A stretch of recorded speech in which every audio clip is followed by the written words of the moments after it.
नमस्कार विद्यार्थियों, साथियों और मेरे सम्मानीय वरिष्ठ नागरिकों। मैं हूं Rakesh Kumar Sharma, university gold medalist, और आप देख रहे हैं आपका अपना पसंदीदा चैनल मेडल स्कॉलर। साथियों, बहुत बड़ी खबर है। अध्यात्म की दृष्टि से तो ये चमत्कार ही हुआ है। यकीन मानिए, आपकी आंखों पर विश्वास नहीं होगा, क्योंकि राम मंदिर में विज्ञान का हुआ है चमत्कार, रामलला का हुआ है भव्य सूर्य तिलक। आखिर कैसे हुआ ये चमत्कार, कैसे पहुंची ये सूर्य की किरणें, क्या है इसमें विज्ञान का योगदान, क्योंकि ये खबर बहुत ज़्यादा महत्वपूर्ण थी साथियों, क्योंकि बहुत सारे वैज्ञानिकों की अथक मेहनत का नतीजा है ये सूर्य तिलक। भगवान राम के माथे पर जब दमकता हुआ यह सूर्य का दिव्य दर्शन जब भी किसी ने किया है, जिसने भी देखा है अद्भुत दृश्य, अपने आप को अभिभूत ही पाया है। इसीलिए तो मैं आपके लिए लेकर आया हूँ ये सबसे बड़ी खबर, सदी की सबसे बड़ी खबर मानिए साथियों, क्योंकि वैज्ञानिकों की एक बहुत बड़ी टीम ने बहुत ज़्यादा मेहनत करके इस चमत्कार को संभव किया है। इसीलिए तो अपने परिवारों से इस खबर को कैसे हम छोड़ सकते थे, इस खबर को बताने से कि आखिर ये चमत्कार हुआ तो हुआ कैसे। इसीलिए मैं लाया हूं आपके लिए। पहुंचा दीजिए अध्यात्म की दुनिया में हर उस जन जन को जिसने भी इस खबर को सुना है, वो अपने आप को इस योग्य पाए आखिर ये समाचार संभव हुआ तो हुआ कैसे। इसीलिए व्हाट्सएप हो, टेलीग्राम हो, आपको जो भी जानते हो सबके पास पहुंचाइए। भगवान राम का आशीष आपको मिलेगा, दिव्य दर्शन का चमत्कार आपको मिलेगा। इसीलिए तो कहता हूं, भगवान राम चाहे तो कुछ भी संभव है। इसीलिए आज हम इस खबर को भगवान राम का सूर्य तिलक करते हुए अध्यात्म की उस नगरी में पहुंचेंगे, अयोध्या में पहुंचेंगे, उस रस को महसूस करेंगे। तो चलिए विद्यार्थियों, साथियों और मेरे सम्मानीय वरिष्ठ नागरिकों, शुरू करते हैं अध्यात्म की दुनिया की इस भव्य और चमत्कार खबर का। साथियों, अयोध्या में राम मंदिर को रामनवमी के दिन विशेष व्यवस्था की गई थी। दोपहर के समय रामलला की मूर्ति के माथे का सूर्य की किरण से अभिषेक किया गया।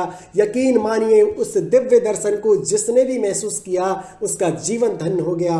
मंदिर प्रबंधन ने विज्ञान का इस्तेमाल कर 5.8 सेंटीमीटर प्रकाश की किरण के साथ रामलला का सूर्य तिलक किया है। इस मौके पर 10 भारतीय वैज्ञानिकों की एक टीम राम मंदिर में तैनात थी। दोपहर 12 बजे से लगभग 3 से 3.5 मिनट तक दर्पण और लेंस का उपयोग करके सूर्य की रोशनी को रामलला की मूर्ति के माथे पर सटीक रूप से स्थापित किया गया। यानी भगवान सूर्य ने रामलला के माथे पर तिलक कर ही दिया। वैज्ञानिकों की टीम ने इसके लिए अथक प्रयास किया है। ये छोटी बात नहीं है, सदी की सबसे बड़ी घटना हुई है साथियों, क्योंकि वैज्ञानिकों की अथक मेहनत का ही ये परिणाम है कि राइट टाइम पर, बिल्कुल सही समय, भगवान के जन्म के समय उनके माथे पर सूर्य ने कर दिया था अभिषेक। वैज्ञानिकों के दर्पण और लेंस से युक्त एक उपकरण तैयार किया था। ऑप्टो मैकेनिकल सिस्टम के तहत इसे अंजाम दिया गया।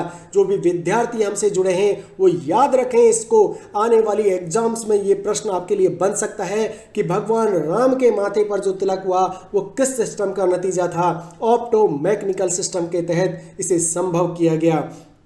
एक और बात बता दूं आपको कि ऑप्टो मैकेनिकल सिस्टम में 4 दर्पण और 4 लेंस होते हैं साथियों, जो पाइपिंग सिस्टम के अंदर फिट होते हैं। एक अपर्चर के साथ पूरा कवर ऊपरी मंजिल पर रखा जाता है। दर्पण और लेंस के माध्यम से सूर्य की किरणों को गर्भगृह की तरफ मोड़ा जा सके।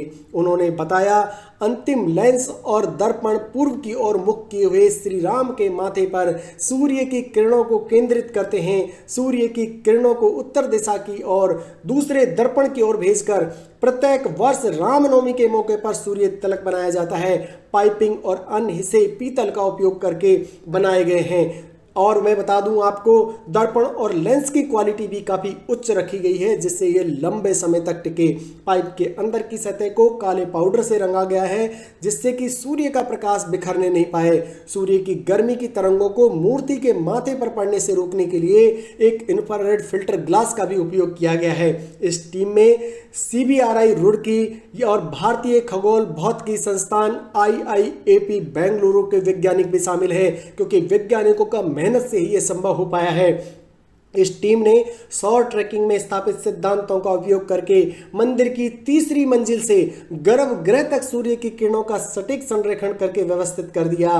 भारतीय खगोल भौतिकी संस्थान ने तकनीकी सहायता और बेंगलुरु स्थित कंपनी ऑप्टिका ने इस पूरी प्रक्रिया में मदद की है। साथियों, उन वैज्ञानिकों को बधाई, उन कर्मचारियों को बधाई जिन्होंने रात दिन मेहनत करके भगवान सूर्य का तिलक अर्पण किया है भगवान राम के माथे पर।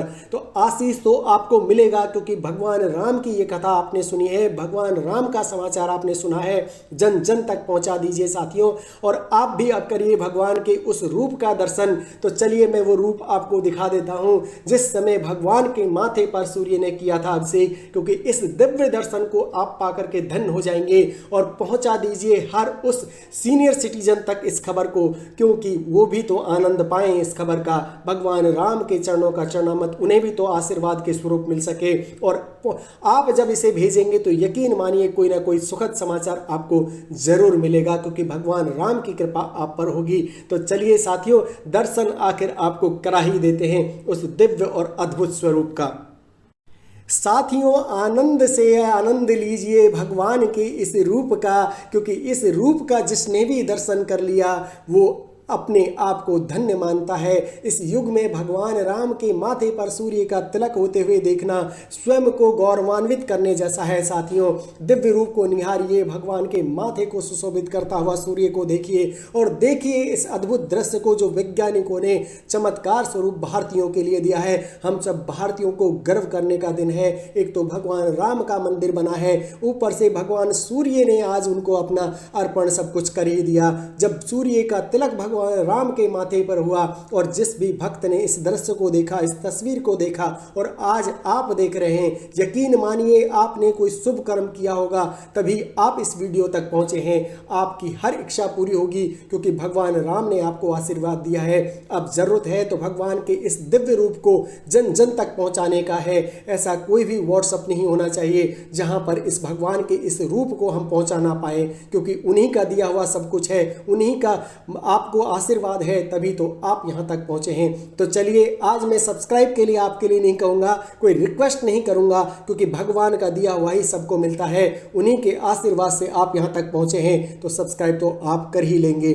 तो चलिए साथियों, मिलते हैं अगले वीडियो में इसी तरह की शुभ खबरों के साथ। भगवान राम के आशीर्वाद को महसूस करते हुए, उनके चरणों में अपने मस्तिष्क को टिकाते हुए आज मैं अपनी वाणी को विराम देता हूं। और इसी तरह आप भी भगवान राम के दर्शन करके अपने आप को अभिभूत करिए।